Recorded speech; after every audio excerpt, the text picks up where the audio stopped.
All right. So Rick Stevens thought that the noise was this water shutter, and what the water shutter does, it goes in your exhaust, and he thinks it's this. Now I ordered a new one. It's on its way. But Speak said, well, run the motor, uh, run the motor, and see if you hear it while this is out. And then if you don't hear it, you know that this was what was making that noise. And that was a good idea, but I didn't want to have to put my out drive back on. See, the out drive is off right now. I didn't want to have to put the out drive back on, which means I would have had to align it, and then take all that out just to put the part in, the new shutter. I keep wanting to call it a shutter valve, but it's just a water shutter. When the water shutter gets here, I don't want to have to undo all that. So what I did is I went up to the hardware store and got a 3/4 to a 3/4 hose coupler, and this is in your garden section. I went to EMIG hardware, but Home Depot or Lowe's, whoever might have it. But you need what I did, you could have put the nipple to the female garden hose there, but I didn't want anything leaking inside the boat, because if you get a leak, it's going to be from there. If it leaks, it's going to be from here. And I figure, well, it's best to have this part of the connection out of the boat. So, but you could do it, right here. You could do it even at the front. If you had a cut hose, you could cut the hose, and like if you had an old spare hose, you could hook it up there, right there in the front, and clamp it down up there. You could have did it like that too, but since I had already took that off, so that I can raise the motor. Because at first, man, I'm getting off track here, but at first I thought maybe I didn't put in my my fiber washer on my motor mount. Let's show you. On my motor mount down here, ignore the screwdriver, it's just kind of holding stuff in place. But if you underneath that there's a nylon, no, a fiber washer and a double, what's it called, double wound lock washer, something like that. And anyway, I was thinking that maybe I didn't put one or both of those in, or somehow made a mistake, and that's what was causing the hard shake. So what I did is I lifted the motor up just about, maybe a little more than an inch and a half, two at the most, and looked down in there, and everything was the way it was supposed to be. So now all I got to do is turn the water on and fire it up after I get these bolts put back in. Alright, so I'm stumped, man. I'm kind of stumped. I got the boot. Let me sit down, man. It's gonna be 110, 109 today. But but anyway, I got the boot on. I got the motor mounts in the back bolted down. I got the motor mount in the front bolted down. The out drive's not on, so I didn't bother doing the alignment. But it won't start. Alright, man. So after an hour and a half of troubleshooting my electrical, because yesterday I put in that trim gauge, or halfway put it in, it was almost hooked up. I had jumped the wire light, the light wire. I jumped the ignition wire from one gauge to another, and I ran the signal out, and the signal was just laying, until I can run the signal back, the signal in the ground, back to the unit, and Man, I was out there for an hour and a half. I touched every wire on the motor, seeing if it was loose. Second guessing all my electrical work, pulling stuff apart. I had got it all nice and neat. Man, guess why it wouldn't start? It wasn't in neutral. I thought it was in neutral, but it was down a little bit. Because, you got a big neutral, and then you got a little reverse, and a little forward, and then the big forward, and then the big reverse.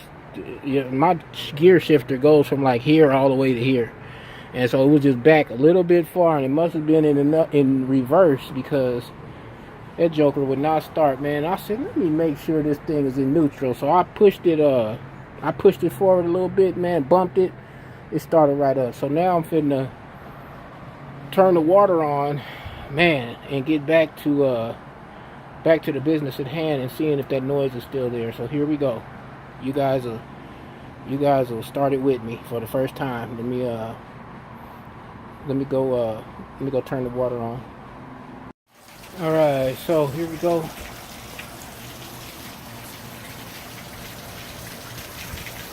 Got the water running. No leaks out the fittings, by the way. I'm happy about that.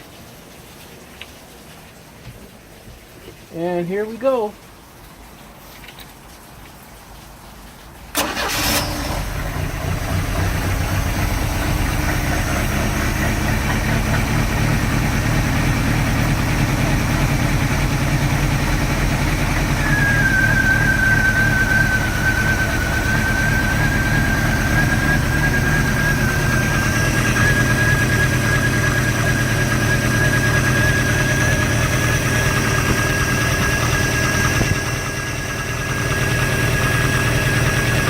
There, the noise is gone.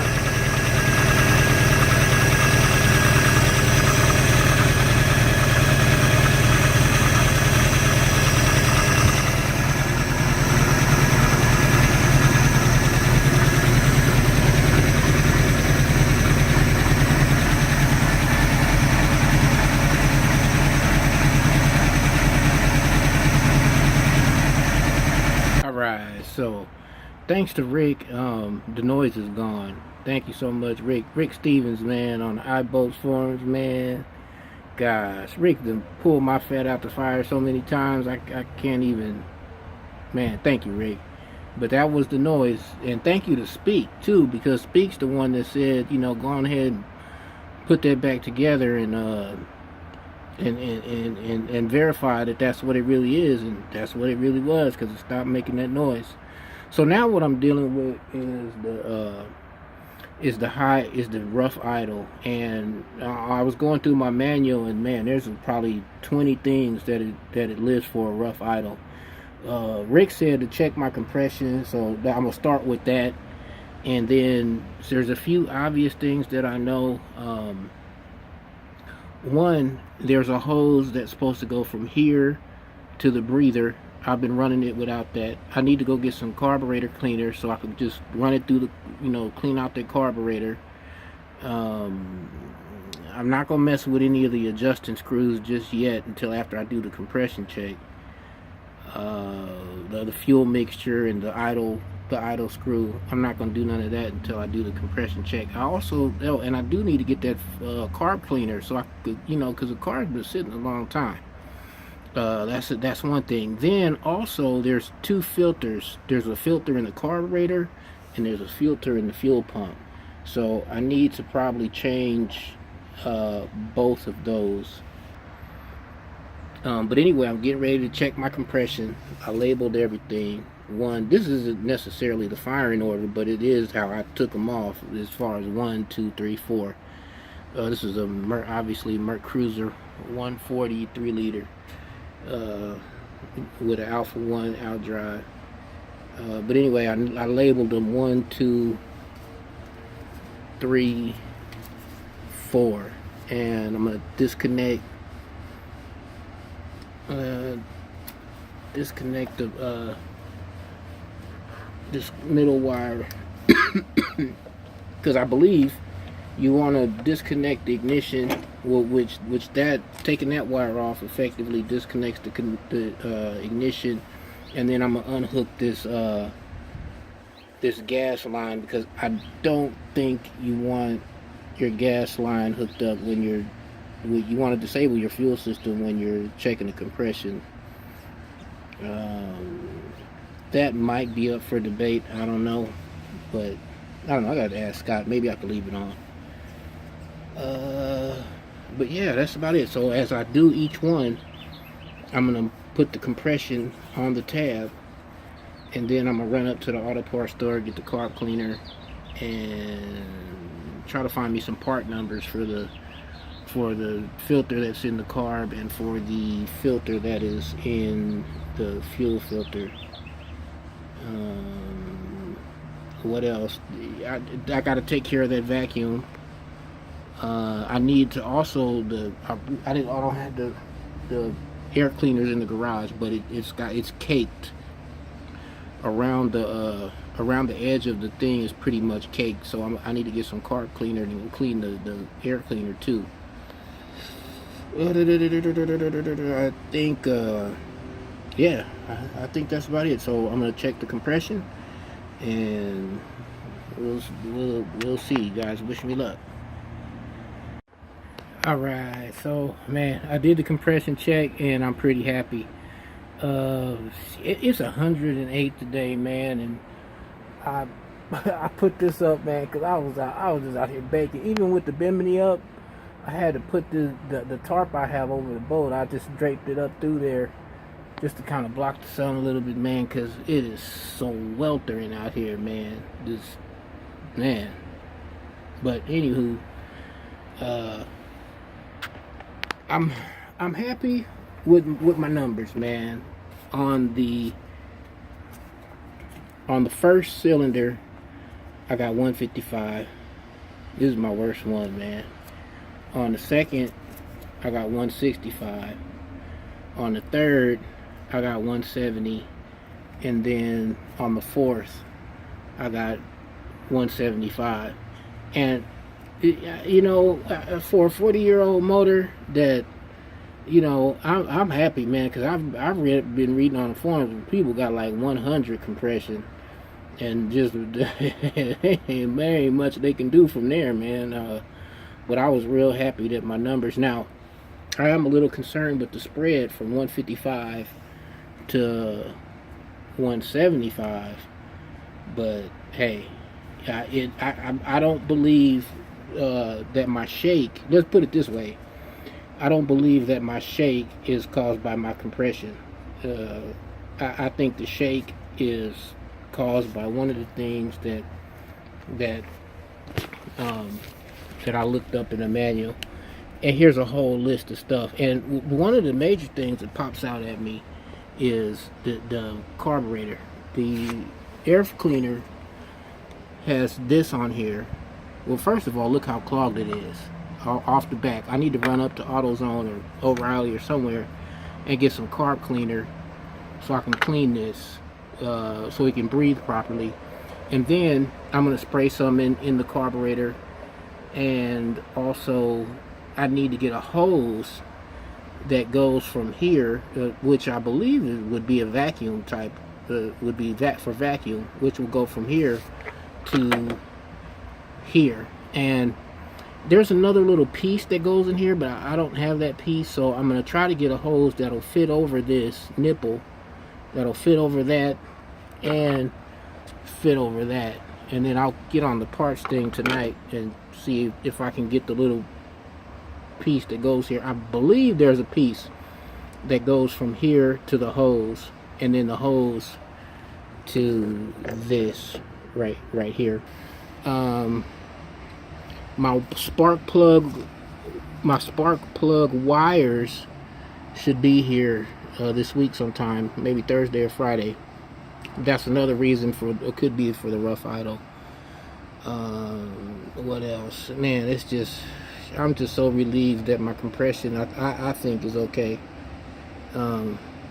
It's not stellar, but it's not as bad as some folks I've seen out there. So I'm happy with it. Oh, but anyway, back to things it could be. No, here, check this out. So these are brand new spark plugs. Alright guys, I'm going to have to cut this short because my phone is saying that the camera is too hot and it keeps force closing, so I'm going to have to cut this short. But this is what the spark plugs look like only after maybe 20 or 30 minutes total of running.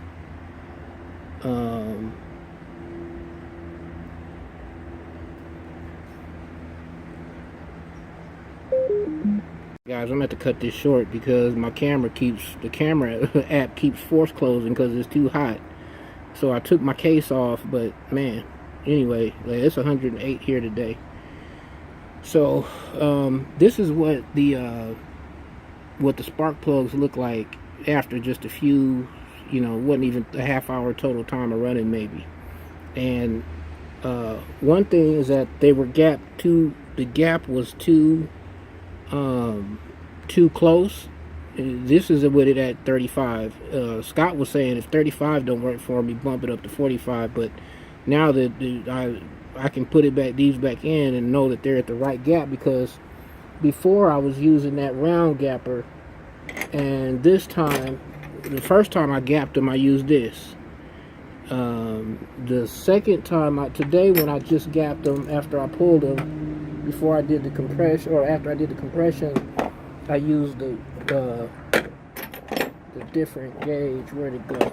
I don't know what I did with it, but it's the oh, here it is. So if you take a .015 and a .020 together, it adds up to .035, and that's what the manual calls for. So while I was letting the phone cool down, I took a wire brush and kind of clean these up a little bit, and I'm gonna stick them back in there with the gap right at 35 now. See, some of the stuff on here I can do. It's a whole list, of things you can do when you got a rough idle. And all I'm gonna do is I'm gonna do the easiest stuff first, and and just cross it off as I go, and hopefully this puppy will smooth out. My compression is good, so and then too, another thing you got to think, the engine hasn't ran for 3 years. It's been sitting in the garage for 3 years. So while I was doing all this other stuff to the boat, so maybe it just takes a little bit of time to warm up, or it hasn't been in the water yet. I haven't splashed yet, so maybe it just it takes a little time to smooth out. But I also need to adjust my carburetor, my mixture, and the idle screw. There's two things I can do there: the vacuum, the fuel filters, the plugs which are on the plug wires which are on the way. I could bump these up. Instead of .035, I can go 0.045, which I still don't know. The Merc Cruiser book says 35, but depending on who you talk to or whose thread you read, it's going to either say .035 or .045. So I don't know what to do, but but mine, it's by the book right now. I got it at .035. Apparently there was some kind of service bulletin that went out, and it was telling folks to use or .045, but I don't even know if that applies. Alright, man, my phone finally cooled down. So this is what the air cleaner looks like before, and I'll show you what it looks like after I hit it with this carb cleaner. I'm gonna also kind of clean up the carb a little bit. I haven't touched the oh, you guys haven't seen the me top yet. There it is, man. I got the tall one because I like to fish. So when I walk from the bow to the back, I don't want to be ducking under the thing and stuff, so I got the tall one. I'm happy with it. I know I'm gonna be out there parasailing, but but hey, I'll just use it on the non-windy days, I guess. I don't know. But anyway, yeah, I like it. The downside of it is that you can only use it when when the sun is like right up directly above you. Once the sun sets, you kind of out of luck. But that's the downside of having a tall bimini. So I cleaned up the spark plugs with, I had a little wire brush, the little wire brush right there, little soft wire brush.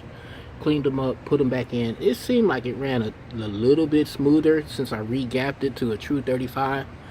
Seemed like it ran a little bit smoother. Right now I'm gonna clean up my filter. I got a hose, and I'm just hoping that the hose is gonna fit over that nipple right there. Where is it at? And see, I got that plastic up there just trying to block the sun. The sun is just relentless today, man. I'm not joking. Where is that nipple at? Right there. It has to go from there, from that hole, because air is coming out of that hole right there, vacuum. And so I got to make it go from there to the cleaner. And so I can scratch that off my list. Let me get a better picture of this fuel line. See if I can zoom in. See how that fuel line? Now that fuel line is $35, man. That's why I ain't been in no rush to get it, but I'm going to go ahead and get it. Oh, I wanted to ask Rick, if I don't know if I'm gonna come back before next weekend, but can you, the shutter is down below, and I was wondering, instead of taking out the motor, lifting up the motor to get the shutter out, can you take off that piece, that elbow, and then that bellows, and then that metal piece, and then that bellows to get to it? That way, because if I could do that, I could put the motor, leave the motor in, do the alignment, put the outdrive on, and then whenever that part got here, I can take off that top piece, take off the bellow, take off the metal part, take off the bellow, drop in the water shutter thing, and then just put it back. It wouldn't affect my alignment or anything. So let me know what you think, Rick, if that's feasible, or do you have to leave? Is it best practice to leave that connected? Because then I don't know if I could reuse that gasket or not. Oh, I forgot to show you guys the old Trimmeroonie, and it comes with a bracket, so you can just hang it on the side. That was ingenious. That's a nice touch by SEI. I don't know if they did that bracket or if the other brackets like that came with that little hanging piece for easy mounting. It's a little bit past my piece here that goes here for the firewall, but I can rig something out because I like the way it hangs, because then it gives you all that room underneath. Just you could put, I don't know, something in there. But yeah, I can't wait to get my pump up and running. Alright, so this is what it looks like after I cleaned it up. Significant difference. I mean, you can now, at least you can't see through it, but a boatload of crap blew out of it, and I think it can breathe now. The grades are clear of all that junk. So I'm gonna put this on. This hose will fit here. I don't know if it'll fit on the top of the motor. I'm gonna cut it to length, get that on, start it up, and see if it's any better. All right, so this is what it's like. What we did is we cleaned the air filter, added a vacuum line, gapped the spark plugs to a for sure 35, because it was suspect before. It was a suspect 35 with the round gauge, but it was a pretty positive with the rectangle gauge. So 35 on there. Scott fooled around with the idle and the air fuel mixture, and just barely did a little bit to the idle screw, and we adjusted the throttle cable. I do have a gas leak. It's leaking a little bit of gas right here, but I'm gonna change that fuel filter in here, and I believe it comes as a kit, or there must be, what'd you say, Scott, a crush, some kind of seal or something? Crush washer. A crush washer that goes in there. I'm gonna replace this line, and that should take care of this gas leak. But it's cool because I had to replace the filter anyway. So let me show you how smooth we got it.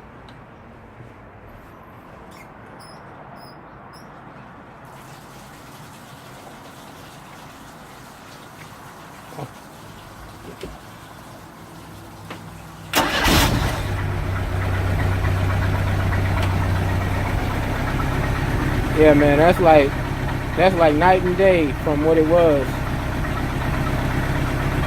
That's smooth. It's not shaking.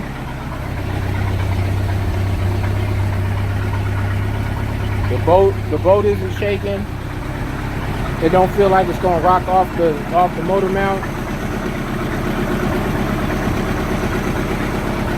And give it a little gas. It gets smoother with gas. Let me give it a little gas.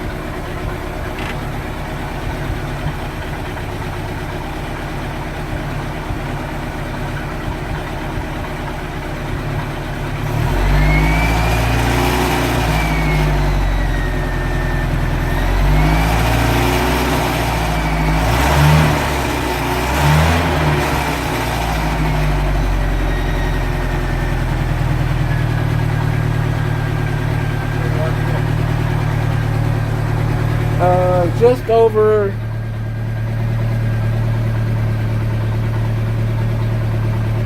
I think it's just over 500. Oh, let me see something, Scott.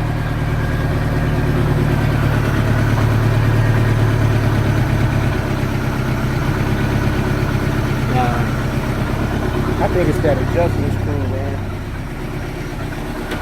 But it's smooth. Yeah, it's never been, that's the smoothest as it's been since I put it back in the boat. So I'm real happy, man. Today was a win. Compression's good. Scott came out, helped me get it tuned. Yeah, today was a win. All right. Oh, I want to say thanks to Rick Stevens, thanks to Speak, thanks to Bayliner Chuck. I'm gonna still go through and do all the rest of the stuff. There's some more stuff I gotta check that's on that list just to be thorough and make sure it's all good. But yeah, so I'll give you guys an update. Oh, I think I showed you the trim pump. I'm gonna have to make my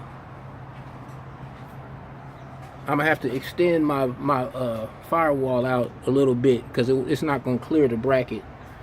So I'm gonna have to extend that out a little bit. And then I was thinking about doing a different, making my, ooh, jeez, stepping on my case. I had to take my case off my phone earlier because it was so hot. Kept turning off the camera. So yeah, I think I'm thinking about just redesigning this a little bit back here to give more walk space. Because right now, the cutoff is here. But I think I'm going to make it so that it's more contour to give you a little more walk space and kind of change a couple things to make it more user-friendly. The first thing is okay, but I think I could do it better. So I'm gonna work on that too. But yeah, it's getting dark. And I got to put that cherry picker away and clean up my mess. And so I'll see you guys next time. Once again, thanks Rick, thanks Speak, and thanks Chuck, Bayliner Chuck. All right, peace.